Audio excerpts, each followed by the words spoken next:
Un SSD sin cable se parece mucho a un pendrive, pero dista mucho de ser un pendrive.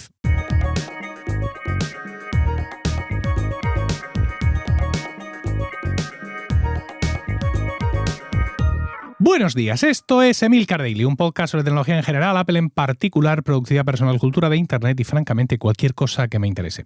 Hoy es martes, 2 de diciembre de 2025. Diciembre, 2 de diciembre. Se nos ha ido el año. Se nos ha ido el año, pero si hace nada que estábamos en febrero. Pues eso, 2 de diciembre de 2025. Y este es el capítulo, como puede ser entendible, 2876. Emilcar Daily es uno de los podcasts en activo más veteranos de España, con 15 temporadas y más de 2.800 capítulos. Claro, bien a gusto, con lo rápido que se pasan los años, así llega uno pronto a estos números. Si quieres que sea parte del comienzo de tu jornada todos los días, y ya más rápido porque los días pasan como pasan, suscríbete a Emilcar Daily Premium y obtén acceso también a los capítulos de lunes y viernes y también a los demás con sonido en HD, acceso anticipado y sin publicidad. De esta forma, a lo mejor, los días se te pasan más lentos. Y todo esto por solo 4 euros al mes si eliges el plan anual. Visita emilcar.fm/daily para suscribirte y escúchalo en tu aplicación de podcast preferida. Hoy, como digo en la entradilla, quiero hablarte de un dispositivo de almacenamiento externo que, aunque físicamente parece una memoria USB convencional, parece un pendrive, no lo es, ¿no? Es un SSD lo que lleva ahí dentro.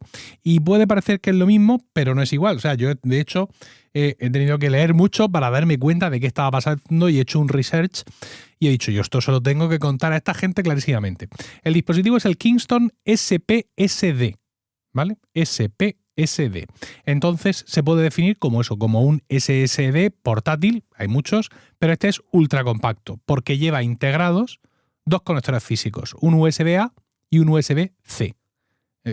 Por lo tanto, no necesitan ningún tipo de cable, ¿vale? Por eso digo, se parece a un pendrive, porque lleva por cada uno de los extremos, es alargado y en cada uno de los extremos lleva un conector USB y lo pinchas directamente donde sea, ¿no?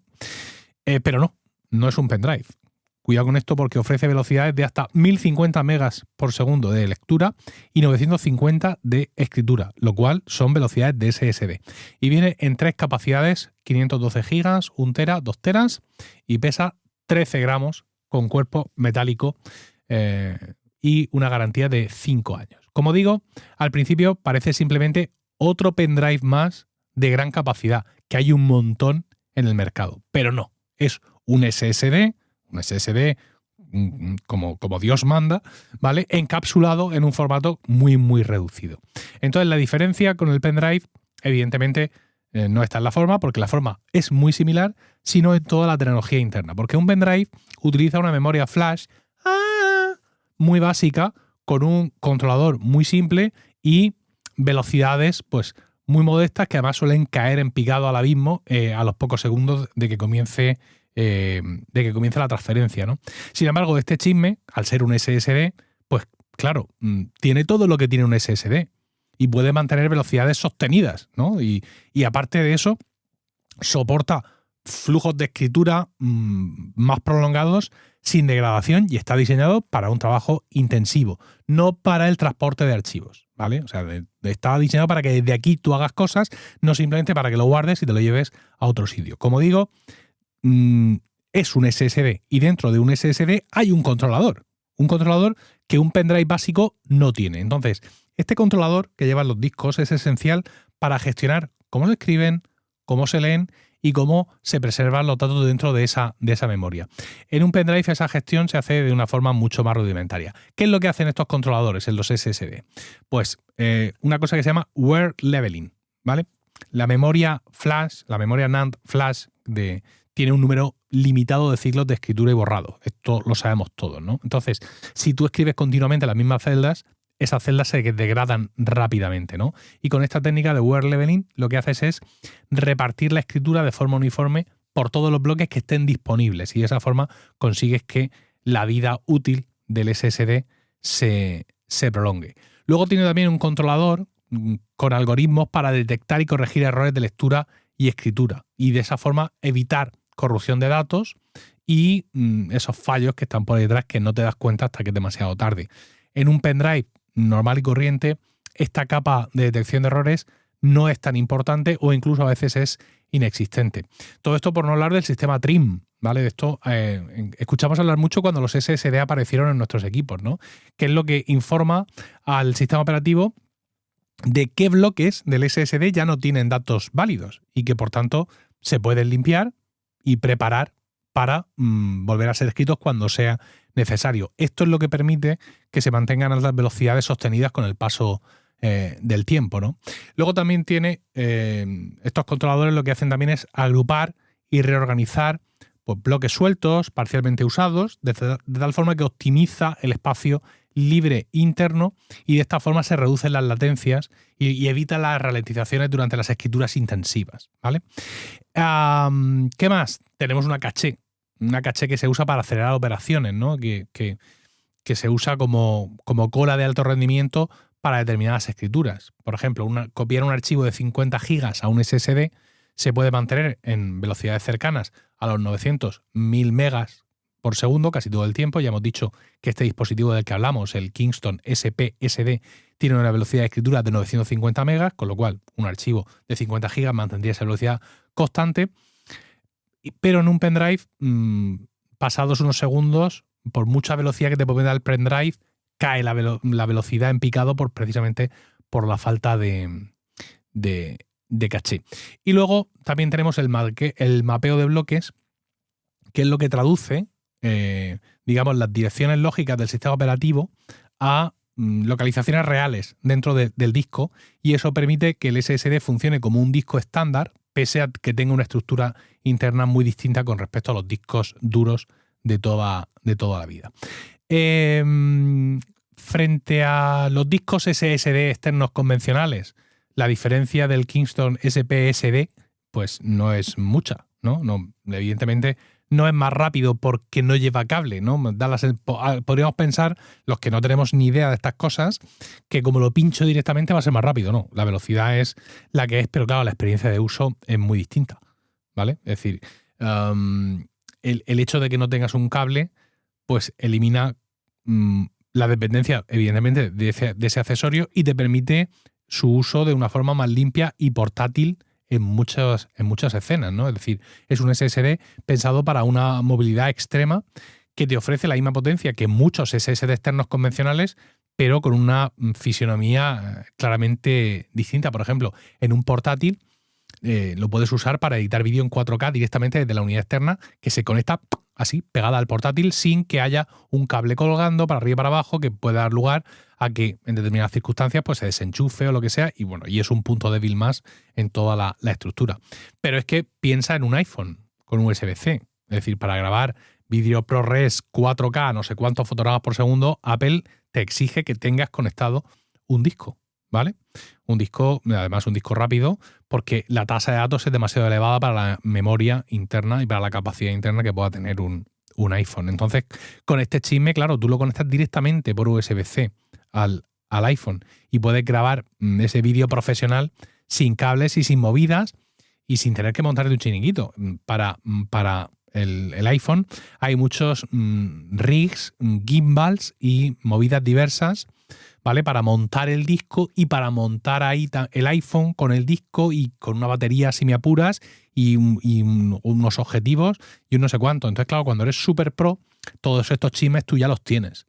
Y que salga un aparato como este de Kingston te da un poco igual porque tú ya tienes una jaula, ¿no? Un rig donde montas tu iPhone y donde tienes un espacio para poner el disco. Pero cuando este tipo de grabaciones no son en ti habituales, pues claro, montarte todo este chiringuito es un gasto innecesario.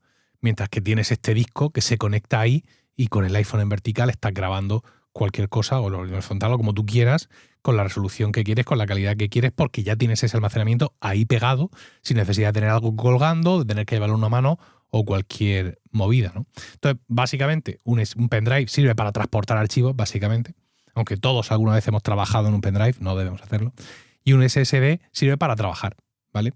Y con este chisme, pues claro, puedes trabajar, porque aunque tenga la forma y la portabilidad de un pendrive, sigue siendo dentro un SSD. Vamos a hablar de pasta, vamos a hablar de dinero, quizá mal momento, porque estamos de resaca del Black Friday, pero he podido discriminar un poco, ¿no? Es curioso que este dispositivo no se vende en Amazon. Aquí en España solo está en PC Componentes. Vienen 3 sabores, como hemos dicho al principio, 512 GB, 1 tera, 2 teras, y cuesta en PC Componentes 96, 137 y 285 euros respectivamente. Me sorprende un poco la escala de precios. Como solo está en esta tienda, pues claro, no sé si es una cuestión de oferta-demanda o es que están establecidos así por parte de Kingston, ¿vale? Entonces, para comparar, me voy a Amazon, aquí sí, busco el SSD más popular, que tenga unas tasas similares, hemos dicho que eran 1050 megas de lectura y 950 megas de escritura, y encuentro el SanDisk Extreme Portable, que tiene eso, ¿no? Y cuesta 125 euros la versión de 1 tera. Sin descuento alguno, ¿vale? Sin descuento de Black Friday. Es un dispositivo muy pequeño y muy portable, pero tiene cable, ¿vale? Y el modelo de 2 teras se va a 180, lo cual además abre una brecha considerable con el Kingston SPSD. Es decir, en 1 tera los precios son muy parecidos, 137 euros del Kingston contra 125 de este SanDisk, pero si nos vamos ya a 2 teras, la diferencia pasa de unos pocos euros a 100 euros directamente, ¿no? Bueno, pues ahí está, ¿no? La verdad es que me ha resultado muy llamativo y he querido ilustrarme sobre todo esto porque se anunciaba mucho como esto no es un pendrive y yo pensaba que si no es un pendrive, ¿qué va a ser? ¿No? Porque yo realmente no entendía hasta ahora la diferencia, me diréis, vaya un Zenutrio, ya, pero bueno, no entendía hasta ahora la diferencia real entre un SSD y un pendrive cuando al final para mí dentro la memoria es, si no la misma, muy parecida, ¿no? Y más con estos pendrives que están saliendo de tamaños descomunales, ¿no? Pero después de toda esta investigación, pues ya lo entiendo. Y no he encontrado otros dispositivos similares. Es decir, he encontrado mucho SSD muy portable, incluso que con los cables que vienen incorporados son cables muy, muy mínimos. Un cable que tiene la curva mínima entre el conector que va al disco y el conector que va al ordenador. Es decir, están pensados, nacen con esa vocación de estar bien pegado para que casi forme parte del dispositivo, pero solo este realmente funciona así. También al principio, ahora ya no, pero bueno, creo que ahora ya no, pero creo recordar, no sé si ahora existirán, pero cuando salieron los primeros Mac con ranura SD, vendían una especie de bahías para que tú metieras una micro SD y la dejaras completamente introducida dentro del ordenador, con lo cual simulabas tener un segundo disco interno, nada más lejos que Pontevedra, quiero decir. Aquí he hablado mucho del controlador de los SSD y de todo lo que hacen. Vamos, una tarjeta micro SD no tiene eso ni en pintura, o sea, es una versión todavía más volátil de lo que es un pendrive, así que este chimbre reúne muchas características muy chulas para quien pueda necesitar llevar todo ese almacenamiento externo, portátil, pero encima poder trabajar directamente en él, cosa que esto permite, y un pendrive convencional desde luego no lo hace. Nada más, espero tus comentarios en Mastodon, @emilcar.social, en Blue Sky o en la comunidad privada de Emilcar FM en Discord para suscriptores de Emilcar Daily Premium y Weekly. ¿Quieres más de Emilcar Daily? Suscríbete a Emilcar Daily Premium desde emilcar.fm/daily y disfruta de capítulos exclusivos los lunes y viernes y también de todos los demás con sonido en HD, acceso anticipado y sin publicidad. Todo esto en tu aplicación de podcast favorita. Que tengas un fantástico martes. Un saludo y hasta mañana.